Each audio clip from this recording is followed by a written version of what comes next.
Our faces show the bright glory of the Lord, as the Lord's Spirit makes us more and more like our glorious Lord. Patuloy na pagbabago, patuloy na luwalhati ang dapat maganap sa bawat anak ng Diyos. Connect to big. Panginoon, salamat po dahil maaari kaming lumago, lumaki. Maaring kami ma-develop tungo sa pinakamagandang kalooban niyo para sa amin. Teach us, Father, so that each day that you give us will be used for growth, so that we can reach that potential that you have given to each one of us. Kayo ang manguna ngayon, mangaral, magturo, umakay sa amin. Dalangin namin ang lahat ng ito sa ngalan ng iyong anak na si Jesus.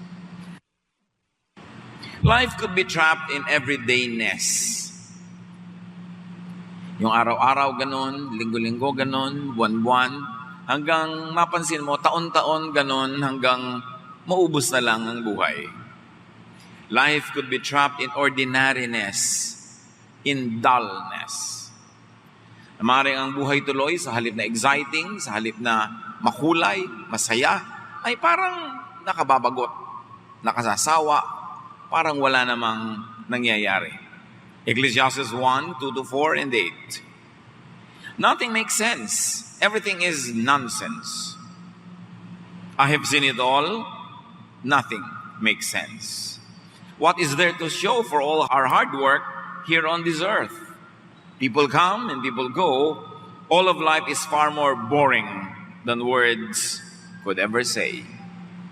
Isang observation ni Solomon tungkol sa buhay, pag hindi mo pinag-ingatan ang paghawak ng bawat oras at araw na binibigay ng Panginoon, life could become dull, boring, colorless, lifeless. At kung minsan, itatanong mo pa sa sarili mo kung bakit ka ba nga nabubuhay pa.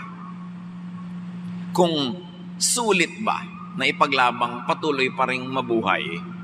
Pag dumarating ang ganyang mga pag-iisip, kanino man, ay dapat suriin kung paano siya nabubuhay, paano niya iniingatan ang panahon na ipinahihiram ng Panginoon.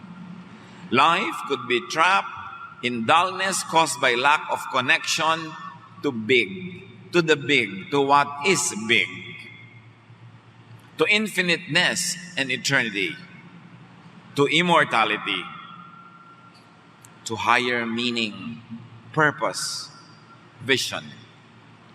Pagka walang vision, walang pananaw, pangitain, walang pangarap, walang adhikain, napakadali na magmukhang walang saysay ang buhay. Pag walang misyon, walang project, especially a life project, parang nawawalan ng halaga ang bawat sandali. Isaiah 22:13, you celebrated by feasting on beef and lamb and by drinking wine because you said, let's eat and drink, tomorrow we may die. Isang observation ng propeta, may mga tao na nabubuhay lang para kumain at meron namang naghahanap buhay lang para mabuhay at wala nang ibang dahilan. Kumakain para huwag mamatay sa gutom, nagpapahinga para maipahinga lang ang katawan at magkaroon ng lakas muli para bukas magtrabaho na naman at inuubos ang lakas maghapon sa trabaho para ikain at itulog uli, para lumakas uli at magtrabaho uli, paulit-ulit hanggang humina na ng humina, magkasakit at bawiin na ng lupa ang lupang katawan, parang walang nangyari sa buhay. It's important for the people of God to realize that we have missions in life, that there is a purpose for our existence, that there's a higher and nobler cause for our life. So get beyond everydayness or ordinariness. Dapat ay lampasan yung pagiging napaka-normal lamang, napaka-ordinaryo, at walang nangyayari.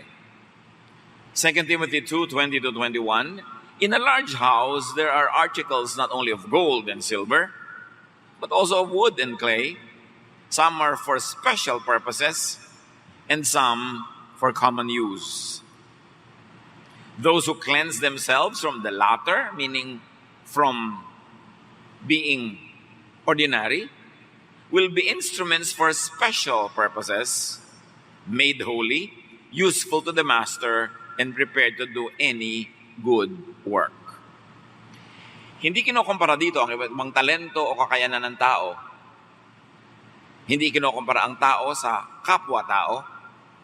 Ang kinukumpara dito ay isang tao sa kanyang sarili. Na ikaw bilang tao, bilang instrumento ng Diyos, pwede kang napaka-ordinaryong instrumento lang o pwede kang maging special na instrumento. At sabi ng Timothy, yun daw inihahanda, nililinis, dinadalisay ang sarili, gagraduate from being ordinary to being special, special instruments for special purposes. So hindi ito may taong special at may taong ordinary, hindi ganun. Bawat tao pwedeng maging ordinary at pwedeng maging special. Kaya dapat daw sinasanay ang sarili, hinuhubog ang sarili, para lumampas sa pagiging karaniwan at maging pambihira para sa ikaluluwalhati ng Diyos. So cleanse, prepare, position yourself for special purposes, for specialness. Which means we should make our day, our week, our months, our years, our life special. Nalalampas ka lang sa ordinariness. Yung laging araw-araw, yun lang ang ginagawa mo, dapat may iba pa. Pagka inoobserbahan natin kuminsan, ang napakarami mga Pilipina, maging Pilipino, babae at lalaki, halos kalahati ng araw, bawat araw, araw-araw, naglalaba. Lalo na yung mga masela na ayaw pa ng washing machine, gusto pa sariling kamay, kusot. Kalahating araw yan. Lalo ko ikukulam mo pa, may palo-palo ka pa. Pagkatapos aalmerolan mo pa, kung ano-anong gagawin mo sa damit. Tapos susut mo lang naman yun, dudumi lang yun. Ibig mo sabihin, mauubos ang kalahati ng araw mo araw-araw para lang sa damit. Tapos tumanda ka na, namatay ka na, ang accomplishment mo, naglaba ka. Hindi masamang maglaba. Magaling ang paglalaba, pero may iba ka pang dapat mas galingan. Paano ka gagaling, ginang? Paano ka gagaling, ate? Madedevelop mo ang iyong balletic dance skills, ang iyong painting skills, ang iyong musical skills. Paano mo madedevelop ang iyong engineering skills, ang ibang pong mga husay at galing, administrative skills kung nakatali ka sa batya. Yung sobrang luto ng luto. Pwede namang mayroong madaling lutuin. Kung bakit yung isda, dudurugin pa, tatanggalan ng tinik, igigisa pa, tapos ibabalik ulit dun sa loob ng isda, tatahiin, tapos ipiprito pa uli. Hindi ba pwedeng iihaw na lang yan para makapag-painting lessons ka, mother? Yung ang daming busisi ng buhay, although hindi masama yun kung pamisa-minsan. Pero mga kapatid, ang sinasabi natin dito, may iba ka pang calling bukod sa household chores.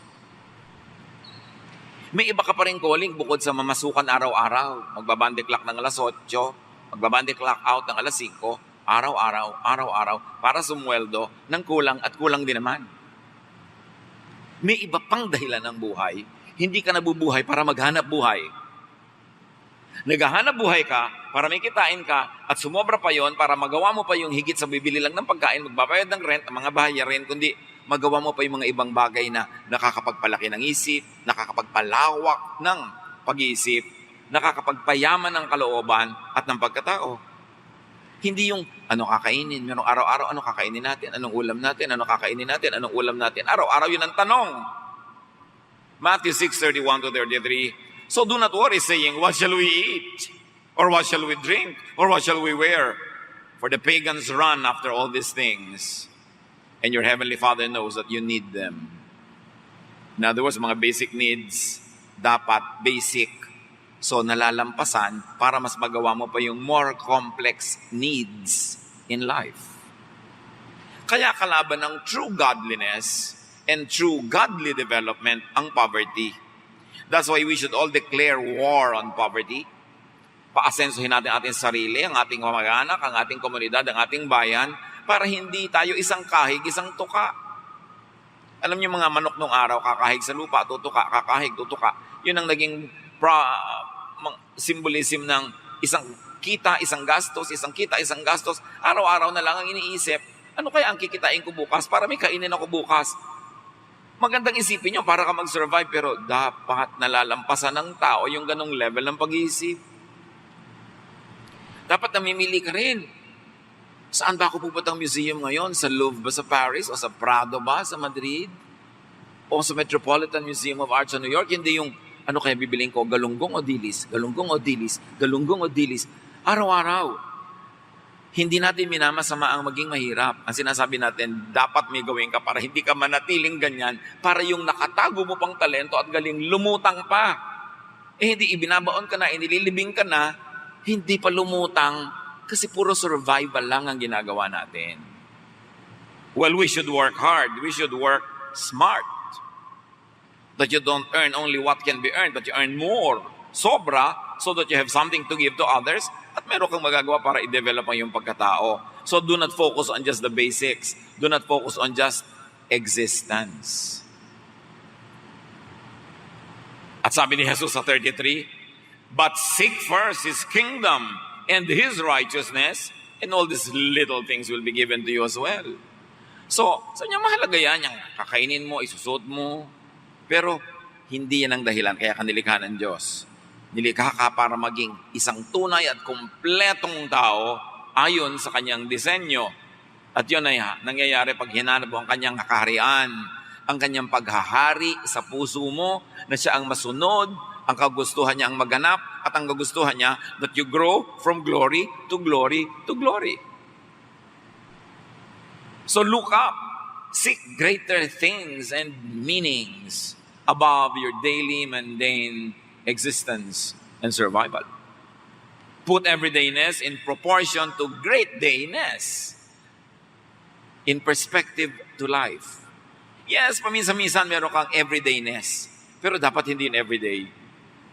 Merong parang tinatamad ka, parang walang kahulugan ng buhay, pero dapat parang hangin lang yun na paminsan-minsan umiihip at hindi nagtatagal.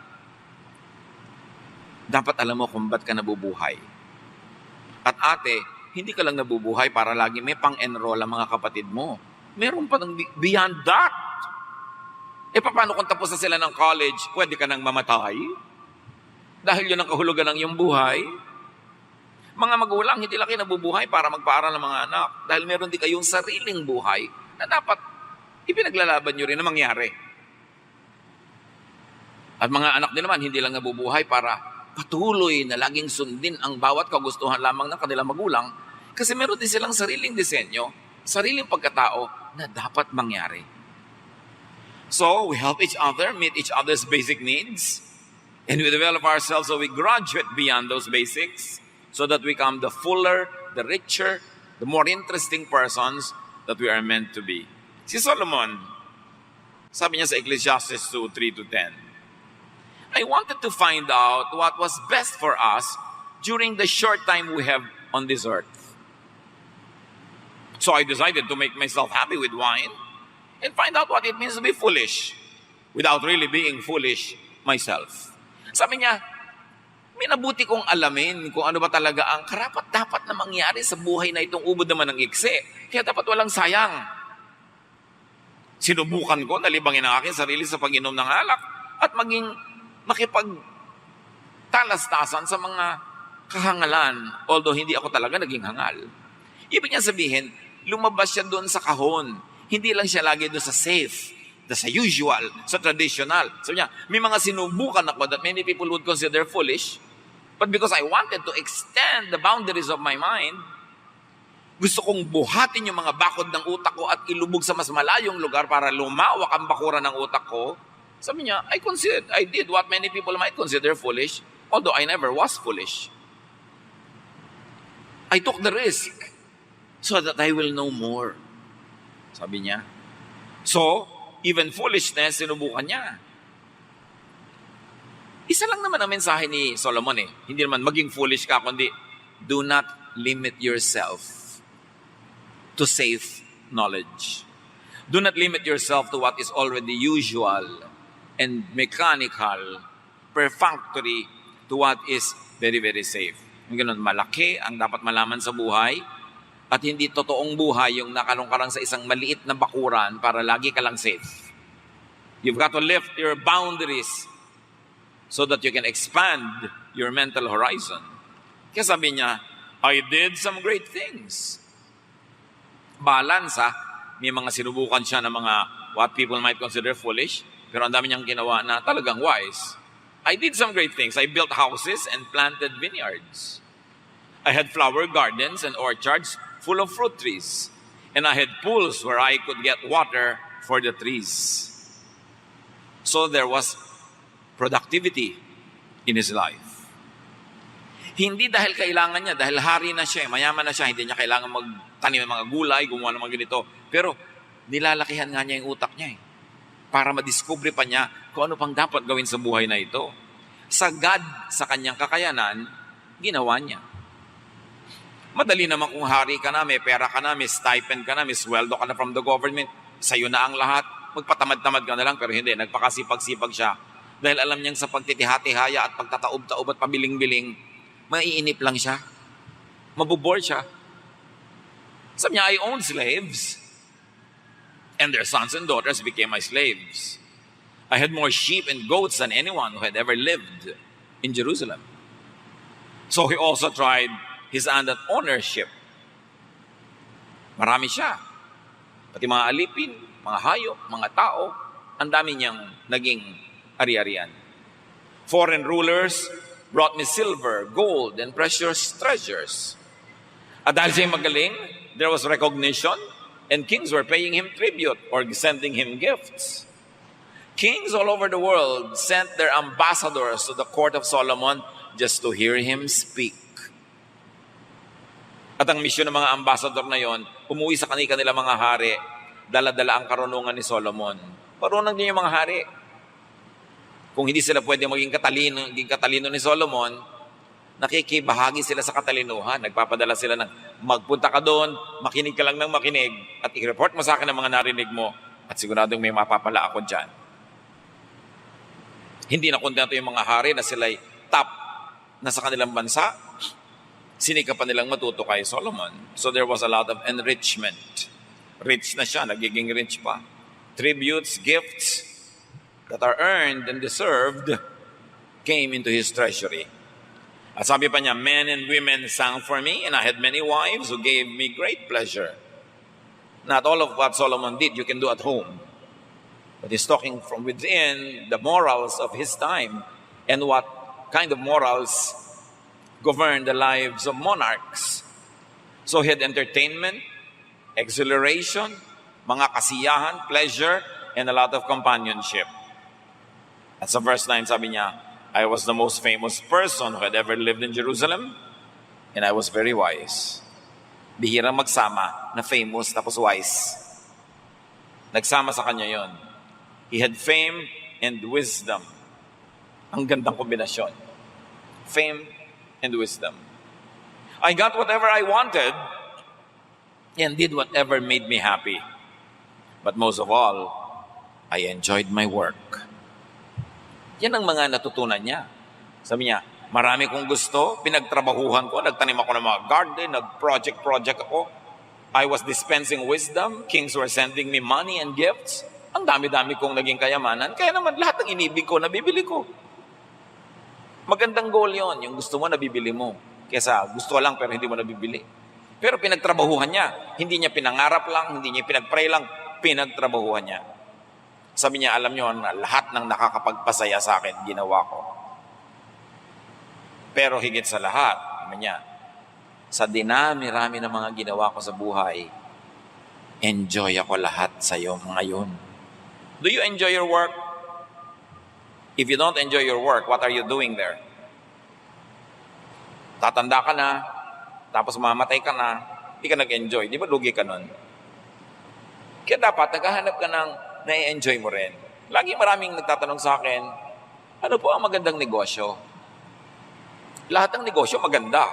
Kasi sa lahat ng negosyo may umuunlad. Pero ang magandang negosyo ay yung bagay sa'yo. Halimbawa, gusto mo ba na nagme-makeup ng mga bangkay? Ayoko po. Ay, hindi ka pwede magnegosyo ng punerarya, di ba? Gusto mo ba na naguhukay ng mga libingan? Hindi po. Hindi ka pwedeng may memorial park o meron kang o sa Pulturero. Nag-enjoy ka ba magluto? Opo. O, baka bagay sa'yo lahat ng may tungkol sa food, mga restaurant, ganyan. Walang magandang negosyo. Ang magandang negosyo ay yung bagay sa'yo. Yung gusto mong gawin, pag absent ang mga tauhan mo, kaya mong paandarin, magandang negosyo yon. Pero magtatayo ka ng talyer, hindi ka marunong mag-welding, pag absent yung welder mo, sarado ang talyer, hindi magandang negosyo yan. Yung iba kasi, pasabi, uy, kumikita yon, gayahin natin, magandang negosyo. Pero, kaya mo ba yung ginagawa ng may-ari nun? Para paandarin mo yan. So sabi ni Solomon, alam nyo, ang dami kong ginawa, pero itong masasabi ko, lahat ng ginawa ko, yung enjoy ako. Because when your work is enjoyable, you are not working, you are playing. That's why you should find work that you enjoy so that all your life you don't work, but you play. Pero kung araw-araw ang bigat-bigat sa dibdib mo, papasok ka na naman. Kakasakit ka niyan. Alam niyo yung mga inis, mga pagtitimpi, yung mga himutok na sinasarili, nagiging sakit. Kaya dapat hahanapin mo kung saan ka masaya. Mga magulang, encourage natin ating mga anak kung ano yung career nila sa buhay, kung saan sila masaya, hindi kung saan tipak ang kita. Kasi kahit tipak-tipak yung kita, tipak-tipak din yung puso nila, hindi naman sila masaya. Ganun ba ang buhay na gusto natin para sa kanila? Pero, hindi ko mo enjoy ka, ibig sabihin hindi ka kikita na malaki. Kasi pag enjoy ka nga, you put your heart and soul into it and you give your best, all the more that you have the chances to be the best, to achieve a lot, to earn a lot. Kaya dapat isipin mo, enjoy ba? Yung pipili ka ng mapapangasawa, yung mayaman o yung masarap kasama, yung tawa ka ng tawa, doon ka na sa tawa ka ng tawa kahit ang kinakain mo rin yung gulay na tawa-tawa. Kasi ang dami-dami yung pera pero ang haba ng mukha mo, nakasimangot ka. Ngayon kung mayaman na, tawa ka pa ng tawa, huwag mo nang papawalan yan. Diba? Pero hindi lang yung kasi mayaman, kasi gwapo, kasi maganda, masaya ka ba? Ang mahalaga sa buhay, masaya. Hindi ibig sabihin na mayaman, hindi masaya. Pero hindi man ko mamayaman, ay masaya na. At hindi naman ko malungkot, masaya, mahirap, masaya din. Kaya tinitingnan mo, saan ka ba sasaya? Sabi ni Solomon, I enjoyed all of it. And that's what is important in life. Yung enjoy ka. Ang dami-dami rin tatanong, saan church po ba ako magme-member? Di doon ko saan ka-enjoy. Enjoy ka ba ng mukha kang bangkay? Lagi ka naka-long sleeve, laging serious, may bulak sa ilong. Maraming ganun churches. Join. Meron enjoy ka ba na medyo relax ka lang, cool ka lang, hang loose ka lang? Meron din ganun. Saka enjoy. Kasi isa naman Biblia, isa yung Diyos. Pero iba-iba yung enjoyment mo. Doon ko saan ang ka-enjoy. Pareho lang yun. There should be satisfaction in life. Ito hindi pa science, pero kutob ko lang, maraming cancer ang pinagmumulan, himutok, kabiguan, at inis na hindi maibulalas. Kasi pag ino-obserbahan ko yung maraming kilala ko na nagkaka-cancer, ganun. Kung minsan inis na inis sa asawa, nagka-cancer. Minsan bigong-bigo sa buhay, gusto niya, hindi niya magawa. May common denominator. Hindi lahat, may exemption. Pero dapat ang tao kasi masaya. Nilikha tayo ng Diyos para masaya. Search for and enjoyment of happiness is what characterized the life of Solomon. Naghanap ng kaligayahan, kinayang magpakaligaya dahil pinagtrabahuhan, in-enjoy ang trabaho, yung project, yung mission niya sa buhay, di malalim ang nangyari sa kanyang buhay. So, go above and beyond survival. Go beyond maintenance. Go above and beyond poverty. Ang dalangin ko at wish ko para sa lahat, huwag namang sumweldo lang ng minimum wage. Ang linaw na nga ng description, minimum. Diba? Dapat maximum. Because you should grow from glory to glory. Mga employers, kung kaya naman ang negosyo, kumikita naman kayo, huwag naman kayo magpa-minimum wage. Dahil kayo lang yung happy, yung mga tao hindi. Araw-araw swimming kayo ng swimming sa pawis ng iba. Di ba? Kailangan, kung kaya ninyo magpasweldo ng malaki, lakihan nyo. Dahil kung natutuwa ay sa inyo ang Diyos, sino naman makakapigil sa Diyos na lagi pa kayong payamanin? Pero pag hindi natutuwa sa inyo ang Diyos, sino makakapilit sa Kanya na pagpalain kayo? Basta kaya, magdagdag pa ng ibibigay. Kasi ang isang taong empleyado mo, may umaasa sa Kanya na siguro 3 o 4 na tao pa. Pag pinagkaitan mo siya, may 3 o 4 pang nadadamay, pero pag binigyan mo siya, may 3 o 4 pang umaangad sa buhay. Be generous. As long and as much as you can. Binibigyan tayo ng Diyos, hindi lang para natin sarilinin, kundi para tayo yung maging agents of multiplication. Katulad nung bata na binigyan ng Diyos ng ilang pirasong isda at tinapay, naging agent siya para paramihin ni Jesus, pinakain ng angaw-angaw ng mga tao. 1 Kings 3:9-14, nung tinanong na Diyos si Solomon, gagawin kitang hari, pero pwede ka magkaroon ka ng isang wish, anong gusto mo talaga, ibibigay ko? Sabi ni Solomon, please make me wise and teach me the difference between right and wrong. Then I will know how to rule your people. If you don't, there is no way I could rule this great nation of yours. Ang hiningi ni Solomon, karunungan, para daw matuto siyang mamahala ng mga tao. So excellence is what he strived for in ruling.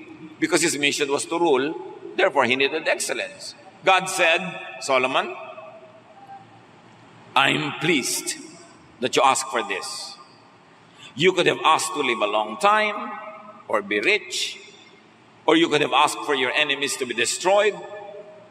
Instead, you ask for wisdom to make right decisions.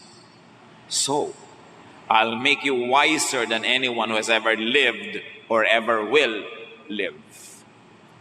Yun ang bigay ng Diyos kay Solomon, karunungang hindi matutumbasan ng lahat ng isinilang bago si Solomon at isisilang after Solomon. That's why the teachings of Solomon should be given great importance. Because siya lang ang pinatalino ng Diyos, higit kanino man. This is big. Malaki kasi ang hiningi niya, karunungan. Kung pera, hindi malaki. According to God. Kung destruction of his enemies, hindi malaki. Pero na-impress ang Diyos sa hiningi ni Solomon. Wisdom, ang galing mo naman. I'm going to give you that.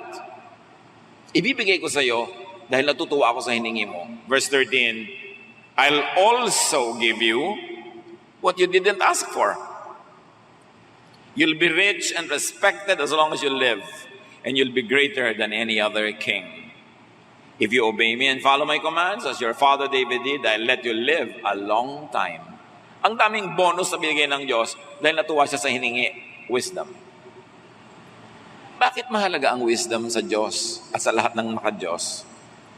Mga kapatid, ang size ng mundo, ang size ng bahay, ang size ng buhay, depende lang sa size ng iyong utak. Pag malawak ang utak mo, malawak ang mararating ng iyong buhay, ng iyong pananaw, ng iyong pagpapahalaga, pero kung maliit at makitid ang utak mo, liliit at kikitid din ang iyong mundo at kawawa ang lahat ng tao under your influence and power dahil ikukulong mo sila sa isang maliit at makitid na mundo na ang hangganan, ang bakod, yung bakod ang iyong bungo. Anybody who will go far must first expand their minds. Kaya mahalaga yung pinaparunong ang isip, dinadagdagan ng alam, laging nagtatanong, laging nakikinig sa nagsasalita, lalo't marurunong kasi may mapapala ka. Bawat taong marunong nakausap mo, pinapalaki ang iyong utak. Pero kung kausap mo ay makitid ang utak at na-influence ka, kikitid ka rin. So si Solomon, ang journey niya, from big to much bigger. And take note, it could be from small to much smaller to nothing. But he made the right choice. He wanted to be wise. Parang yung mga ibinigay ni Lord na talents, yung binigyan ng malaking puhunan, napalaki niya, binigyan pa siya ng lalong malaki. Yung binigyan ng maliit na puhunan, hindi niya pinatubo, hindi niya ininvest, binawi sa kanya.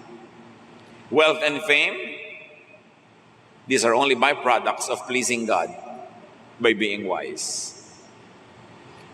So connect to big.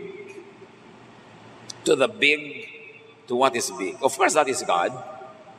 And the real meaning of righteousness and heaven, hindi lang yung mga lugar na nasa likod ng mga ulap-ulap, kundi yung pagharian ng Diyos ang puso mo, yung isip niya, maging isip mo, yung kalooban niya, maintindihan mo at masunod, lalaki ang iyong mundo, you expand the kingdom of God. 1 Corinthians 9:24-27, you know that many runners enter a race, and only one of them wins the prize. So, run to win. Hindi ka naman sumasali sa karera para matalo eh. So gagawin mo ang lahat para ka manalo. At ang karerang ito mga kapatid, hindi karera against other people, but karera against your own self. Dapat matalo mo ang iyong mga kahinaan, matalo mo ang iyong mga kamangmangan, mga kakitiran, para ikaw ay panalo sa sarili mong buhay. Kasi pwedeng matalo ka sa sarili mong buhay. Hindi kailangan matalo ka ng iba, at hindi kailangan talunin mo ang iba. Ang kailangan mong pagwagian ay ang kakitiran, kababawan, kaliitan ng isip. Aim for big. Athletes work hard to win a crown. Hindi ka sumasali sa competition para lang matalo, at hindi ka nabubuhay sa mundong ito para lang matalo ng sarili mong weak side. Dapat manalo yung strong side mo para ikay panalo. Not against other people, but against your own weaknesses. Work hard to connect to the big. How do you connect to the big? You connect to big ideas and minds. Ang batang si Jesus, nung nagpunta sila sa piyesta sa Jerusalem, nung siya ay 12 years old, nawala siya. Nag-uuwian na lang lahat sa Galilee, nawawala pa siya. Nung bumalik ang kanyang mga magulang na Mary and Joseph to the city to look for him, kung saan-saan siya hinanap, 3 araw, doon lang siya nakita sa templo. Ang mga kausap niya, mga pantas, mga philosophers, mga theologians, mga propeta, mga scholars. At sabi ni Mary, anak, unfair ka naman. Hirap na hirap kami maghanap ng tatay mo sa'yo kung saan-saan. At sabi ni Jesus, bakit naman po kung saan-saan kayo naghahanap? Hindi nyo ba alam na dito nyo ako matatagpuan? Kung nasaan na matatalino? Alangan namang hanapin nyo ako sa kasino. Alangan namang hanapin nyo ako sa palengke. Alangan namang hanapin nyo ako sa mga kalye-kalye. Although hindi naman ibig sabihin na nandun ay masama yung tao. Pero sabi niya, kilala nyo ako. Alam nyo ang hahanapin ko ay katalinuhan, paglaki ng utak, spirituality. So sino kaya ang kakausapin ko kundi ang mga matatandang ito? Na mga hangang-hanga sa kanyang mga kausap niya. Dahil ang tang niya, ang galing. Nakikinig siya, ang talino niya. Kayo, sino lagi niyong kausap?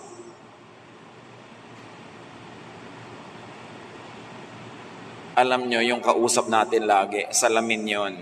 Nakikita natin ating sarili. Kasi, lagi mong kausap dahil enjoy ka. So, anong pinagtatawanan niyo?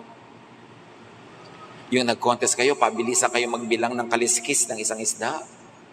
Sikat na sikat yung naunang nagbilang. Ano naman ang napala ng planeta na nabilang mo ang kaliskis ng isda? Proverbs 27:17, as iron sharpens iron, so one person sharpens another. Connect sa nakapagpapatalino. Huwag sa nakakapagpablank. Pipili kayo ng kakausapin. Yung pagkatapos yung mag-usap, uuwi ka. Uy, may natutunan ako maganda. Uy, tumalino ako. Hindi yung ayaw niyong kausapin yung matalino dahil nosebleed. Pinapaspell ka lamang ng Connecticut, nag-nosebleed ka na. Paano po kayo paspell sa'yo ang Czechoslovakia? Di talagang balingoy-ngoy na aabuti mo doon. Dapat huwag ka matakot mag-nosebleed. Sa simula, nakaka-nosebleed na mahihirap na bagay. Pero mamaya, mamamaster mo na yan. Huwag kang tamad na mag-isip. Meron pa, naku, ayaw kong kausap yan. Nakaka-stress. Masyadong matatalinong bagay yung pinag-uusapan. Doon nagpunta si Jesus. Hindi sa mga walang kakwenta-kwenta mga usapan. Kanino ang birthday ng artista ngayong araw na to? Ikailang asawa na ni ganung ganyan. Anong klase pag-usapan yan? Anong mapapala nyo dyan? Makakapagkaperahan ba yan? Huwag sa nakakapagbababaw. Proverbs 23:9, don't talk to fools. They will just make fun. At kung ikaw naman si matalino, sikapin mo rin huwag mo laging patulan na kausap ang mga mababaw. Pagtatawanan ka nila. Yan ang trabaho kasi ng mababaw. Pag may kausap sila matalino, pagtalikod, pinagtatawanan nila. Nililibak-libak nila. Diba? Dahil hindi nila naintindihan mga bagay na yun, sa kanila katatawanan ang mga katalinuhan. Proverbs 26:4, don't make a fool of yourself by answering a fool. Pagka mayroong mga kababawan at mga walang kwenta na itinatanong, o binabato sa iyo ang mga alam mong hindi dapat patulan, sabi ng Bible, huwag kang makipag-usap. Yung lola namin, nung nabubuhay pa, pag may tinanong ka doon, at nakita mong tumingin yan sa malayo na gano'n, ibig sabihin nun, walang kakwenta-kwenta yung tanong mo. Huwag mo nang maulit-ulit at makukurot ka. Pag nagtanong ka pa ulit, yung tanong mo, walang kapararakan. Yan ang sasabihin niya, walang kwenta-kwenta. Huwag natin pagsayangan ng oras yan. Kaya namimili ka ng itatanong. Mahalaga yung kausap mo matalino, pero kuminsan, hindi lagi madaling gawin yun. Pero yun ang kapakipakinabang. Sino? Anong mentalidad ang madalas nating kaulayaw, kausap, kasama? Birds of the same feather flock together. Except for very few exceptions, kaya maganda rin suriin natin ang sarili natin eh. So connect to big, connect to excellence. Yung mga terror teachers nung araw, nung nag-aaral ka pa, hindi ba yon ang pinakamaraming naituro sa'yo? Sa simula, ayaw mo ng terror teacher. Ayaw mo ng terror lola, ayaw mo ng terror tita. Pero pag nagkaedad ka na-appreciate mo, meron pala silang magandang itinuro sa akin.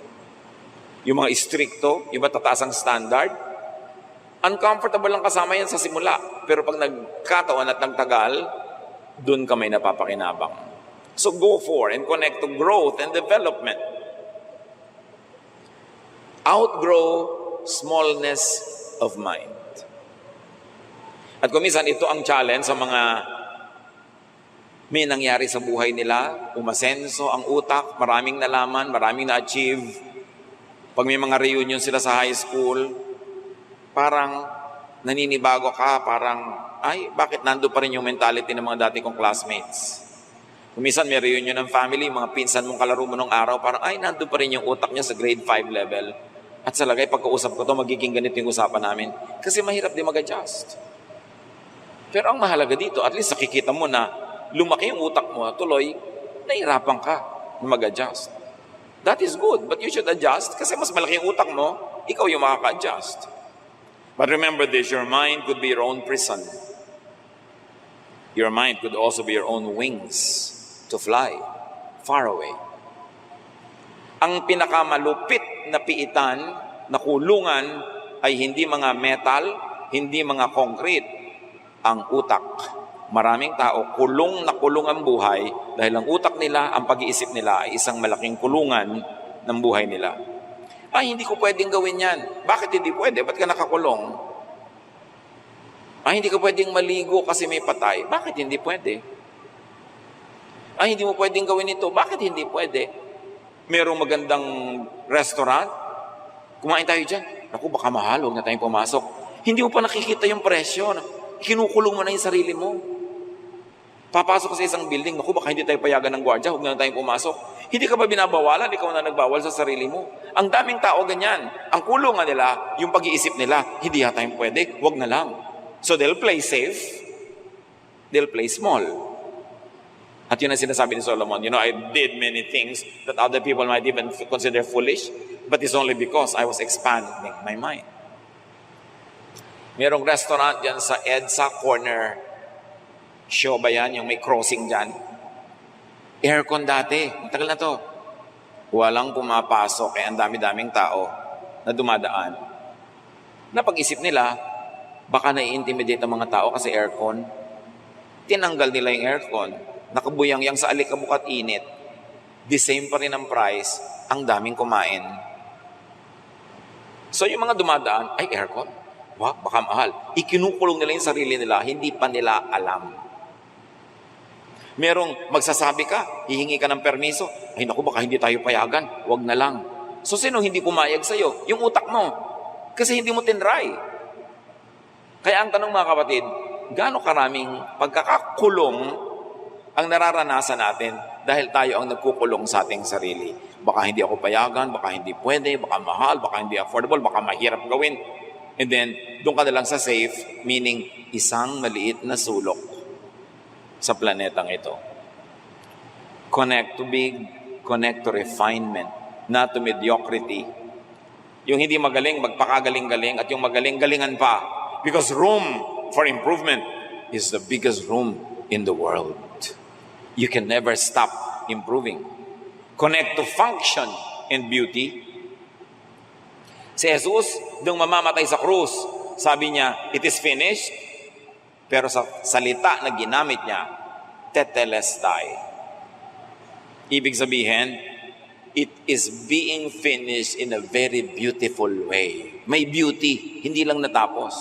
Tetelestai is the expression used by sculptors pag nagawa nila yung huling ukit na gagawin nila at nagandahan sila, sasabihin nila, tetelestai. Yun ang ginagawa ng pintor na tapos na yung mga strokes niya, tapos na yung trabaho, tetelestai. Yun ang ginamit ni Jesus nung mamamatay siya. Because his whole work, his whole ministry was beautiful art. At sabi niya, tetelestai, it is finished. Hindi tapos lang, kundi ang ganda-ganda ng pagkakatapos. At dapat ganun na sasabihin natin kung nalalagot na yung hininga natin. Tetelestai. Hindi, anak, namamatay na ako. Ikaw magbayad ng mga kuryenteng iiwan ko.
Ano nang tetelestay doon? Ang piano, ang lumalumang piano, para kay Bunso. Ayaw nang tumugtog ng piano, yung paan topic mo, mamamatay ka na lang. Dapat tetelestay. A life well lived. A life lived in excellence. Nagawa mo ang best at na-enjoy mo yung best, then meet your Maker. So connect to big causes. Dapat hindi lang nga yung pagsasaing, hindi lang yung pagluluto, hindi lang yung pagtatrabaho. May mas malaki pa doon. Connect to that which brings about feeding and satisfaction. Ito yung malalaki ha. Feeding and satisfaction, healing and rest for you or for others. Connect to what brings about peace, happiness. In other words, connect to whatever brings about Jesusness. That is big. Pag kinilala mo si Jesus, inala mo ang misyon ni Jesus, inala mo ang kanyang mga prinsipyo, pananaw, turo, at nabuhay ka ayon doon, you connect to big. So you connect to activities and experiences that enlarge your mind. And of course, connect to big fruits. Huwag kang makontento na lang sa maliliit na prutas at konti. Kung kaya mo pang dagdagan ang pagsasaka, ang pagtatrabaho para dumami yung fruits, mas sumarap at mas maraming mabunga. Proverbs 14:14, you harvest what you plant, whether good or bad. So hindi natin masyadong consciously ina-appreciate that whatever we are harvesting now is what we planted yesterday. And if you don't like what you're harvesting now, stop planting today what you planted yesterday and don't plant it tomorrow because you will keep harvesting the same thing. Kung ayaw mo sa buhay mo ngayon, kailangan palitan mo ang formula. Kung gusto mo sa buhay mo ngayon, palitan mo pa rin for the better. Because we grow from glory to glory. Pero wala kang pwedeng mapalitan na bungang inaani kung hindi mo papalitan ng pagtatanim, paraan ng pagtatanim, at butong itinatanim. Go for big. 2 Corinthians 9:6. Remember the saying, a few seeds make a small harvest, but a lot of seeds make a big harvest. You want a big harvest? Plant big. Go for big. Your life is precious. Life is short, but it's always long enough for greatness, for the big, for satisfaction, for happiness. Don't go for anything less.